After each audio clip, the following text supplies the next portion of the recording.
Hello food lovers, welcome to cooking world. ఈరోజు వీడియోలో బూడిద గుమ్మడికాయతో వడియాలు ఎలా తయారు చేసుకోవాలో చూద్దాం. నార్మల్గా అందరూ గుమ్మడికాయతో తయారు చేసుకుంటారు కదా, కానీ బూడిద గుమ్మడికాయతో నేను చెప్పే విధంగా ట్రై చేసి చూడండి, చాలా పర్ఫెక్ట్గా వస్తాయి. చూస్తున్నారు కదా విరిచిన వెంటనే ఎలా సౌండ్ వచ్చాయో. ఇంకా లేట్ చేయకుండా ప్రాసెస్లోకి వెళ్ళిపోదాం. ముందుగా బూడిద గుమ్మడికాయని అయితే పగలగొట్టుకుని ఆ గుమ్మడికాయని కత్తిపేటతో కానీ చాకుతో కానీ చూపిస్తున్న విధంగా గింజలతోనే చిన్న చిన్న ముక్కల కింద కట్ చేసేసి ఒక పెద్ద గిన్నెలోకి అయితే తీసుకోవాలి.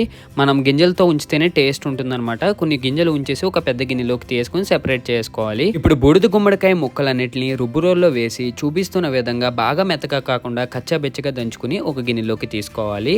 ఇప్పుడు అదే రుబ్బురోల్లోకి మీడియం సైజులో కట్ చేసి పెట్టుకున్న అల్లం ముక్కలు కూడా వేసేసుకోవాలి. అల్లం ముక్కలు వేసిన తర్వాత బాగా దంచి ఒక పేస్ట్ కింద వచ్చిన తర్వాత ఆ పేస్ట్ని అయితే ఇప్పుడు ముందుగా మనం తీసుకున్నాం కదా బూడిద గుమ్మడికాయ ముక్కలన్నిటిని, ఆ ముక్కల్లోకి ఈ పేస్ట్ అయితే వేసుకోవాలి. కావాలంటే మనం మిక్సీలో కూడా ఆడించుకుని ఆ పేస్ట్ అయితే అందులోకి వేసుకోవచ్చు. తర్వాత అదే రుబ్బురోల్లోకి మీడియం సైజులో కట్ చేసుకున్న పచ్చిమిర్చి వేసి తర్వాత అందులోకి కొద్దిగా జీలకర్ర వేసుకోవాలి. ఇప్పుడు రోకలితో పచ్చిమిరపకాయలు అలాగే జీలకర్ర బాగా దంచుకున్న తర్వాత మనకి ఇలాగా పేస్ట్ కింద అయితే తయారవుతుంది. ఈ పేస్ట్ ని ముందుగా మనం బూడిద గుమ్మడికాయ ముక్కలు తీసుకున్నాం కదా అందులోకి అయితే వేసుకోవాలి. ఇప్పుడు ముందుగా నానబెట్టిన మినపప్పు పైన తొక్క తీసేసి ఈ పప్పుని ఇందులోకి వేసి మనం ఇడ్లీ పిండి తయారు చేసుకున్నప్పుడు ఎలాగ మినపపిండి తయారు చేసుకుంటామో అదే విధంగా పిండి మొత్తం బాగా నలిగాక ఇప్పుడు ముందుగా మనం గిన్నెలోకి బూడిద గుమ్మడికాయ ముక్కలు అల్లం ఇవన్నీ వేసాం కదా అందులోకి వేసేసుకోవాలి. ఇప్పుడు ఈ మినపపిండి అంతా ఇందులోకి బాగా కలిసేలాగా ఇంగ్రీడియంట్స్ అన్ని కరెక్ట్ గా పర్ఫెక్ట్ గా కలిసేలాగా కలుపుకోవాలి.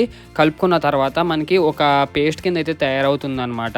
అలా తయారైన తర్వాత డాబా పైన గానీ బాగా ఎండ తగిలే ప్లేస్ లో గానీ ఒక కాటన్ చీర వేసుకుని ఆ చీర మీద చూపిస్తున్న విధంగా పిండిని కొద్ది కొద్దిగా తీసుకుంటూ మనం అప్పడాల కింద అయితే వేసుకోవడమే. ఎండాకాలం కాబట్టి ఒక 2-3 రోజులు ఎండబెడితే కరెక్ట్గా సరిపోతుంది. లేకపోతే ఎండ తక్కువ ఉంటే మనం 4 రోజులు అయితే ఎండబెట్టాల్సి వస్తుంది. ఇలా కొన్ని వరుసలు వచ్చేలాగా మనం ఈ కాటన్ చీర మీద అయితే అప్పడాలు వేసేసుకోవడమే. ఈ వడియాల టేస్ట్ అంతా బాగా ఎండితేనే బాగుంటుంది అనమాట. నూనెలో వేసుకున్నప్పుడు సరిగా ఎండపోతే మెత్తగా ఉండి అంత కరెక్ట్గా అయితే ఉండదు. బాగా ఎండితే మనకి చాలా క్రిస్పీగా ఉండి టేస్ట్ కూడా బాగుంటుంది. ఒక 2-3 రోజులు బాగా ఎండిన తర్వాత ఈ విధంగా ఒక్కొక్క వడియం అయితే తీసేసుకుని ఒక పెద్ద గిన్నెలోకి సెపరేట్ చేసేసుకోవడమే.